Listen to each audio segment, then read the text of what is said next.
Hai semuanya, kalian tahu nggak apa itu gobak sodor? Gobak sodor merupakan salah satu permainan tradisional yang berasal dari Yogyakarta. Nah, konon dulu para prajurit Yogyakarta memiliki metode latihan perang bernama sodoran. Mereka menggunakan tombak tumpul sepanjang 2 meter untuk melatih keterampilan berperang menggunakan tombak. Namun, seiring berjalannya waktu, metode tersebut berkembang menjadi permainan bernama gobak sodor, berasal dari kata gobak yang artinya bergerak bebas dan sodor yang artinya tombak. Jadi, bisa diartikan gobak sodor merupakan bergerak bebas melewati tombak. Meskipun begitu, dalam permainan ini tidak dibutuhkan tombak ataupun alat apapun.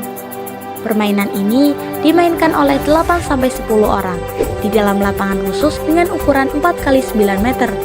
Lalu dibagi menjadi 6 petak persegi panjang yang sama besar. Akan ada 2 tim yang didapat dari membagi 2 jumlah para pemain, satu sebagai tim serang dan satu lagi sebagai tim jaga. Tim jaga bertugas untuk menghadang tim serang untuk melewati garis yang dijaga. Mereka ditempatkan pada 4 garis horizontal dan 1 garis vertikal di lapangan tersebut. Tim serang bertugas untuk mencapai garis akhir dan kembali ke area start untuk mendapatkan poin. Dimulai dari area start melewati tim jaga sampai ke garis akhir dan kembali lagi ke area start tanpa tersentuh oleh penjaga. Secara umum, seperti itulah cara permainannya. Cukup simpel kan? Ketika penyerang telah melewati penjaga, maka ia tidak boleh mundur ke area sebelumnya.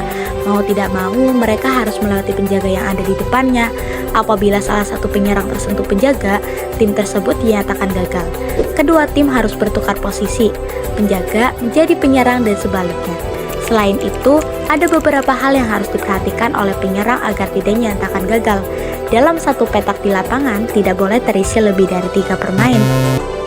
Penyerang tidak boleh keluar area samping lapangan, kecuali masih ada salah satu kaki yang ada di dalam.